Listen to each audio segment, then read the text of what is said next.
Welcome back to our channel, dear viewers. On this beautifully crisp day, where the drama in Los Angeles is about to reach an unprecedented fever pitch, we have an exclusive, heartbreaking, and thrilling deep dive into the lives of our favorite characters. Grab a warm cup of coffee and settle in, because what we are about to explore will change the landscape of our beloved show forever.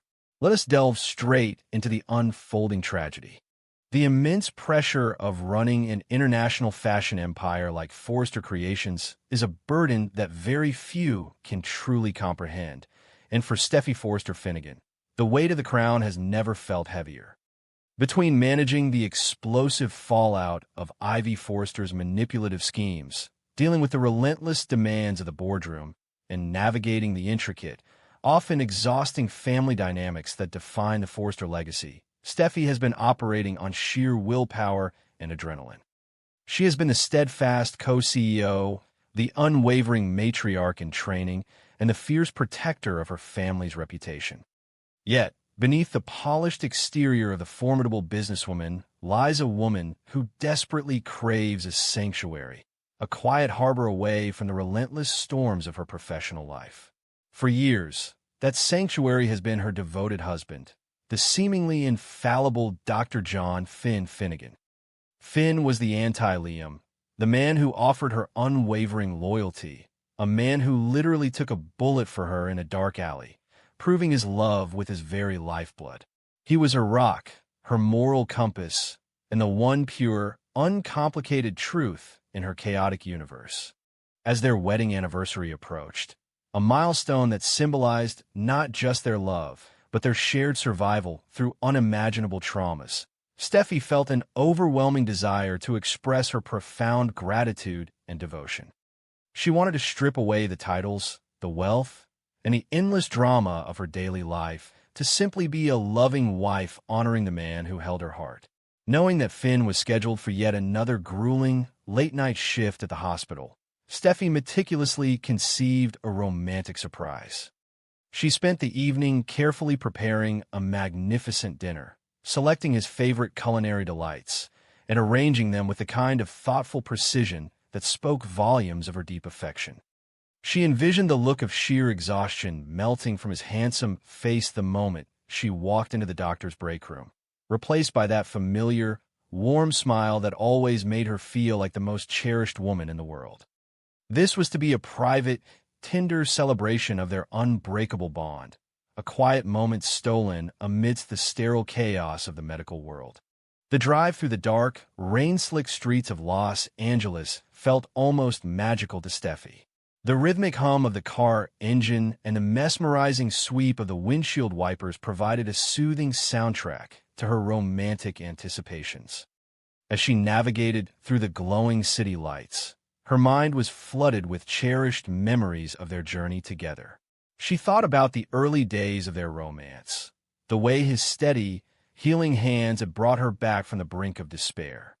She reflected on the terrifying ordeal with his biological mother, the notorious Sheila Carter, and how Finn's love had ultimately triumphed over the darkness of his lineage.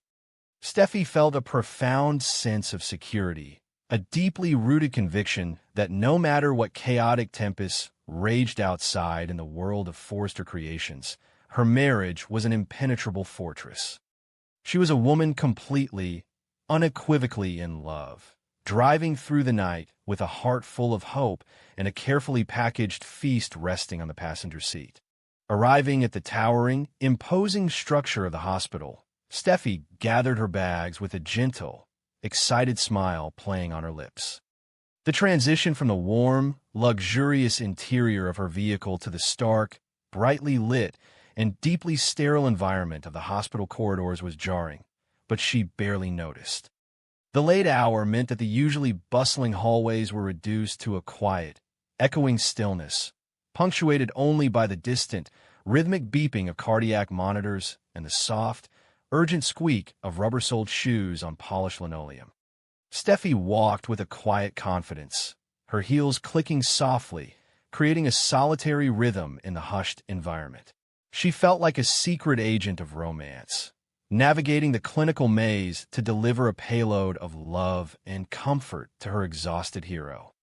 Her heart fluttered with the innocent, almost girlish anticipation of surprising the man she adored, completely unaware that she was walking steadily toward the absolute destruction of her reality. As she approached the familiar corridor that housed the doctor's private break room, a subtle, almost imperceptible shift occurred in the atmosphere.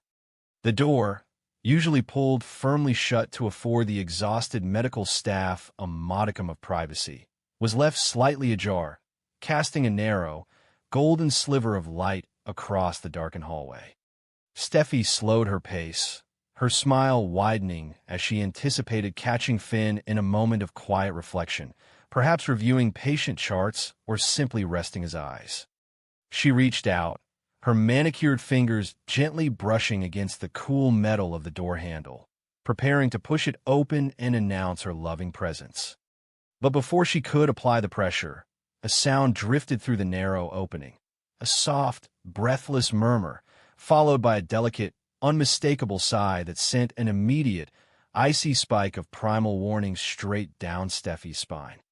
It was a sound that did not belong in a clinical setting, a sound dripping with an intimacy that made her breath catch painfully in her throat.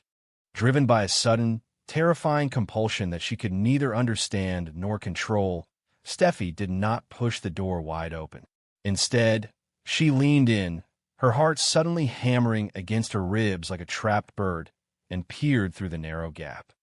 The visual that met her eyes was not one of her husband exhausted over medical files, nor was it a scene of innocent collegiate camaraderie. The world, as Steffi Forrester Finnegan knew, stopped spinning, the air instantly violently sucked from her lungs. There, illuminated by the harsh, unforgiving fluorescent lights of the break room, was her husband, her rock, her moral paragon. Finn was standing near the counter, but he was not alone. Wrapped securely, desperately in his strong arms was a young, stunningly beautiful female resident. The embrace was not a comforting hug between colleagues. It was a hungry, passionate, and deeply possessive entanglement. Finn's hands, the very hands that had healed Steffi, the hands that held their children, were tangled intimately in the young woman's hair, pulling her face up to his in a kiss of undeniable, devastating fervor. The sheer, unadulterated shock of the betrayal hit Steffi with the force of a physical blow. Her vision blurred at the edges, a loud, rushing sound filling her ears as her mind violently rejected the sensory information it was receiving. This cannot be happening. This was John Finnegan, the man who had sworn his eternal devotion, the man who had stood as a beacon of unwavering fidelity against the backdrop of her complicated past. Yet, the evidence was right there, indisputable and agonizingly clear. She watched, paralyzed by the sheer horror of the moment, as the young resident's hands roamed freely over Finn's broad shoulders, a gesture of familiarity that spoke of countless hidden moments, of a secret life unfolding in the shadows of the hospital corridors. The profound intimacy of their interaction made it excruciatingly obvious that this was not a fleeting moment of weakness, but a deeply entrenched, passionate affair. In that agonizing fraction of a second, 1,000 terrifying realizations crashed over Steffi like a tidal wave of shattered glass. Every late-night shift, every sudden emergency call, every exhausted excuse he had offered over the past few months suddenly took on a sinister, sickening new meaning. She thought of the times she had kissed him goodbye at the door, her heart swelling with pride for his dedication to his patients, completely oblivious to the fact that he was rushing into the arms of another woman. The humiliation burned through her veins like battery acid. She, the formidable Steffi Forrester, known for her sharp instincts and unyielding strength, had been played for an absolute fool. She had allowed herself to be vulnerable, to trust completely, only to have that trust violently weaponized against her by the one person she believed was incapable of deceit. The pain in her chest was so acute, so physically agonizing, that she genuinely thought her heart might have ruptured. The instinctual, fiery Forrester temper surged within her, a blinding, white-hot rage that demanded immediate, explosive action. Every fiber of her being screamed at her to kick the door open, to shatter the sordid little sanctuary they had built, to throw the carefully prepared anniversary dinner against the wall, and to demand answers from the man who was actively destroying their family. She wanted to scream until her vocal cords tore, to drag the young resident away from her husband, and to slap the arrogant, deceitful look off Finn's handsome face. She wanted to create a scene so biblical, so devastating, that the entire hospital would tremble with the force of her righteous fury. But then an extraordinary thing happened. As the fiery impulse threatened to consume her, a sudden, chilling clarity washed over Steffi's mind. She stopped breathing for a moment, her eyes narrowing as she observed the pathetic, desperate nature of the scene unfolding before her. If she burst through those doors now, screaming and crying, she would be giving them all her power. She would reduce herself to the humiliating cliché of the hysterical, scorned wife, begging for explanations from a man who had already proven himself entirely unworthy of her tears. She would be reacting, losing control, and allowing Finn to dictate the narrative of their destruction. Steffi Forster was not a victim. She was a queen, a survivor, a woman who had faced down psychopaths and corporate titans alike. She realized in that frozen moment that confronting them now would be a release of tension that they did not deserve. True power, she understood with a terrifying, absolute certainty, lay in silence. True power lay in the element of surprise. With a superhuman effort of will, Steffi forced her trembling muscles to obey her commands. She did not make a sound. She did not gasp. She did not cry out. She did not allow even the rustle of her clothing to betray her presence. Slowly, with agonizing precision, she lowered the heavy, beautifully decorated bag containing their anniversary dinner. She placed it gently, deliberately on the small table situated just outside the break room door.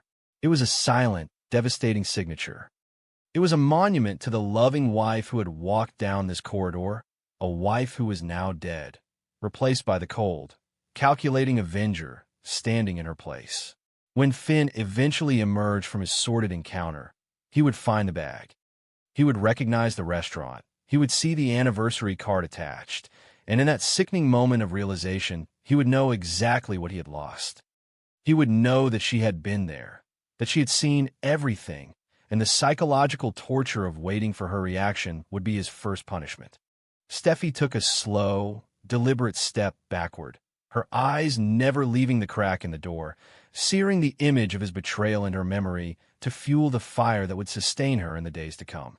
Then, she turned her back on the break room, on her husband, and on the illusion of the perfect marriage she had so desperately fought to maintain. The walk back down the long, sterile hospital corridors was the most arduous journey of her life. Her legs felt like they were cast in solid lead, her chest tight with the suffocating weight of unshed tears. She kept her face perfectly composed, an impenetrable mask of porcelain, nodding politely to a passing nurse who was completely unaware that she had just witnessed the emotional execution of one of Los Angeles's most prominent women. Steffi held her breath, focusing solely on placing one foot in front of the other, desperate to reach the sanctuary of her vehicle before the dam broke. The moment the heavy glass doors of the hospital closed behind her and the cold, damp night air hit her face, the carefully constructed facade began to crumble. Steffi practically sprinted the last few yards to her car, her hands shaking so violently she could barely operate the key fob. She threw herself into the driver's seat, slamming the door shut, sealing herself in the dark, silent cocoon of the vehicle. And then the tears finally came. They were not gentle, sorrowful tears. They were violent, agonizing sobs that ripped from her throat, tearing at her vocal cords. She wept for the death of her marriage, for the shattering of her family, for the innocent trust of her children, Hayes and Kelly, who would soon have their world torn apart because of their father's selfish, abhorrent actions. She gripped the steering wheel until her knuckles turned to stark, bone white, resting her forehead against the cool leather as the sheer magnitude of the betrayal washed over her in relentless, suffocating waves. But Steffi Forrester was never a woman to wallow in despair for long. As the initial, violent storm of grief began to subside, leaving behind an aching, hollow emptiness in her chest, a new emotion began to take root. The tears dried on her cheeks, leaving paths of cold resolve. The profound sorrow was rapidly, forcefully transmuting into an ice-cold, crystalline fury. The spirit of her grandmother, the legendary and fearsome Stephanie Forrester, seemed to awaken within her blood. Finn had profoundly underestimated the woman he had married. He thought he could play the devoted family man at home while indulging in his illicit desires in the shadows, believing his pristine reputation would shield him from consequences. He thought he could have his cake and eat it too, treating Steffi as a comfortable, oblivious safety net. He was about to learn the most painful lesson of his existence. You do not betray a Forrester and walk away unscathed. Sitting in the dark, silent car, Steffi's brilliant, strategic mind began to race, shifting from the emotional trauma to cold, calculated logistics. She would not simply file for divorce and allow him to walk away with half of their assets and a shared custody agreement, playing the role of the tragic, flawed hero. No, she was going to meticulously, systematically dismantle the life he had built. She would gather irrefutable evidence. She would hire the best private investigators in the world to track his every movement, to uncover every text message, every hotel receipt, every hidden detail of his sordid affair. She would identify the young resident, uncovering her background, her ambitions, and her vulnerabilities. Steffi vowed to herself, staring out at the rain-lashed hospital building, that she would make them both pay dearly. And she would orchestrate their ultimate destruction right there, at the hospital, the very place where their sinful relationship had blossomed, turning his professional sanctuary into the stage for his public execution. The psychological warfare she was about to wage would require a level of discipline and deception she had never before exercised. She would have to go home, wash her face, and climb into their marital bed. When he finally returned from his exhausting shift, smelling of antiseptic and deceit, she would have to smile. She would have to ask him about his day, kiss his cheek, and play the role of the loving, supportive wife, all while holding the executioner's axe firmly behind her back. The agonizing duality of her daily life would be a torture in itself, but the anticipation of the final, devastating reveal would sustain her. She would watch him squirm as the net slowly tightened around him, waiting for the perfect, catastrophic moment to strike. The clock was now ticking for Dr. John Finnegan. His pristine, perfect world was already up in flames. He simply hadn't smelled the smoke yet. Steffi started the engine of her car, the powerful roar of the motor matching the fierce, unstoppable determination burning in her chest, and drove off into the